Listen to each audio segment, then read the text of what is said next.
السلام علیکم۔ حضرت لوط علیہ السلام ایک جلیل القدر اور عظیم المرتبت پیغمبر تھے۔ آپ حضرت سیدنا ابراہیم علیہ السلام کے بھتیجے تھے۔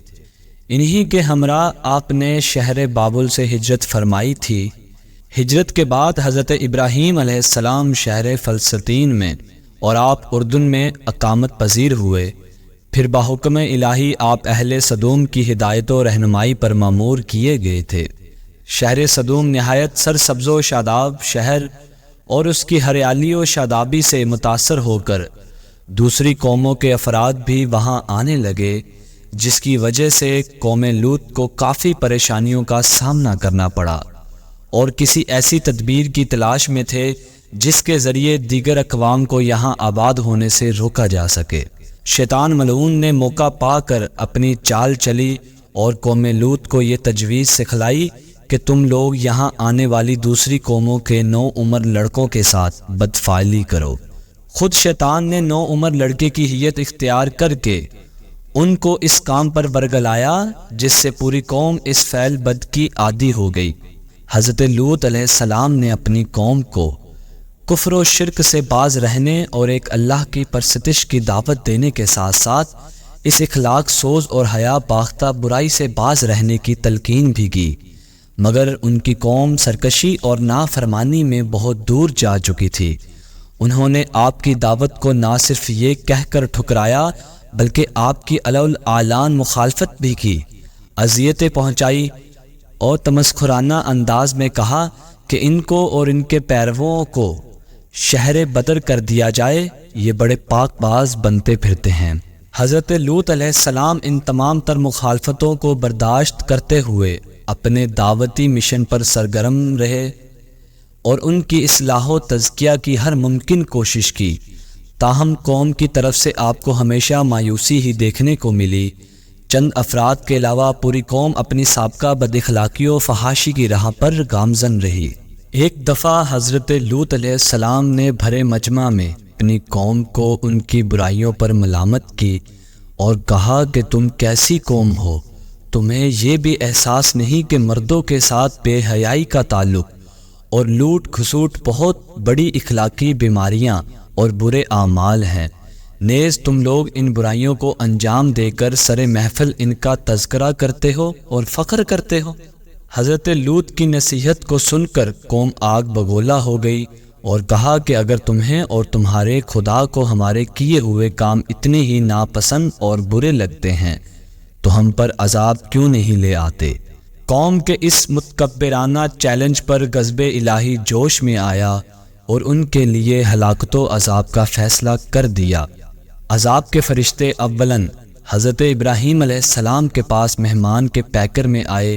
حضرت ابراہیم علیہ السلام نے ان کی خاطر و تواضع اور میزبانی کرتے ہوئے بچھڑے کا بھنا ہوا گوشت پیش کیا، مگر انہوں نے تناول کرنے سے انکار کر دیا، جس کی وجہ سے حضرت ابراہیم علیہ السلام انہیں کوئی دشمن خیال کرنے لگے اور چہرے پر گھبراہٹ کے آثار ظاہر ہوئے۔ فرشتوں نے جب یہ دیکھا تو کہا کہ آپ کو پریشان ہونے کی ضرورت نہیں، ہم کوئی دشمن نہیں بلکہ فرشتے ہیں اور ہم آپ کے پاس اولاد کی خوشخبری دینے اور قوم لوط کو ہلاک کرنے آئے ہیں۔ یہ سن کر حضرت ابراہیم علیہ السلام نے فرمایا کہ تم ایسی قوم کی تباہی کے لیے آئے ہو جس میں حضرت لوط جیسا پیغمبر موجود ہے؟ تو فرشتوں نے کہا کہ ہم اس بات سے بخوبی واقف ہیں، مگر اللہ کا فیصلہ یہی ہے کہ اس قوم کو ہلاک کر دیا جائے اور حضرت لوط، ان کا خاندان اور ان کے ماننے والوں کو اس سے نجات دی جائے، مگر ان کی بیوی کو نجات حاصل نہ ہوگی، کیونکہ انہوں نے حضرت لوط پر ایمان نہ لا کر قوم کی بدعمالیوں اور سرکشیوں کے حمایت کرنے کا فیصلہ کیا ہوا ہے۔ پھر جب فرشتے حضرت ابراہیم علیہ السلام کے پاس سے سدوم بستی میں حضرت لوط علیہ السلام کے یہاں خوبصورت نوجوان لڑکوں کی حیت میں آئے تو حضرت لوط بے انتہا پریشان ہو گئے۔ انہیں سخت اندیشہ تھا کہ قوم ضرور ان مہمانوں کے ساتھ اپنی مروجہ برائی کو انجام دینے کی کوشش کرے گی۔ چنانچہ یہ اندیشہ صحیح ثابت ہوا۔ تھوڑی ہی دیر میں قوم کے افراد نے آپ کے مکان کا محاصرہ کر لیا اور کہنے لگے کہ ان مہمانوں کو ہمارے حوالے کر دو۔ وہ لوگ آپ کے مکان کی چھت پر چڑھ گئے۔ حضرت لوط علیہ السلام نے انہیں ہر طرح سے سمجھایا اور کہا کہ تم میری قوم کی بیٹیوں کو چھوڑ کر مردوں کے ساتھ جنسی خواہشات کی تکمیل پر کیوں مصر ہو؟ مگر ان کی قوم پر اس کا کوئی اثر نہیں پڑ رہا تھا۔ آپ بے انتہا پریشان ہو گئے۔ رنج و الم کی لکیر آپ کے چہرے سے نمایاں ہونے لگی۔ فرشتوں نے جب یہ دیکھا تو کہا کہ ہم اللہ کے بھیجے ہوئے فرشتے ہیں اور آپ کی قوم کو عذاب دینے کے لیے آئے ہیں، لہٰذا آپ اپنے ماننے والوں کو لے کر فوراً بستی سے روانہ ہو جائیے۔ حضرت لوط علیہ السلام نے فرشتوں کے ذریعے دیے گئے خدائی حکم کی تعمیل کی اور اپنے خاندان سمیت یعنی کہ اپنی بیوی کو چھوڑ کر وہاں سے نکل گئے۔ رات کے آخری پہر سے قوم لوط پر عذاب کا سلسلہ شروع ہوا۔ سب سے پہلے ایک ہیتناک چنگھاڑ آئی جس کی وجہ سے پوری قوم اور پوری بستی تہ و بالا اور زیر و زبر ہو کر رہ گئی۔ اس کے بعد جبریل علیہ السلام نے ان کی بستی کو آسمان پر اٹھایا اور الٹ کر زمین پر پٹک دیا۔ اس کے بعد ان پر پتھروں کی خوب بارش ہوئی جس کی وجہ سے اس سرکش قوم کا نشان تک مٹ گیا، اور یوں ایک نافرمان و سرکش قوم پوری دنیا کے لیے عبرت کا نشان بن گئی۔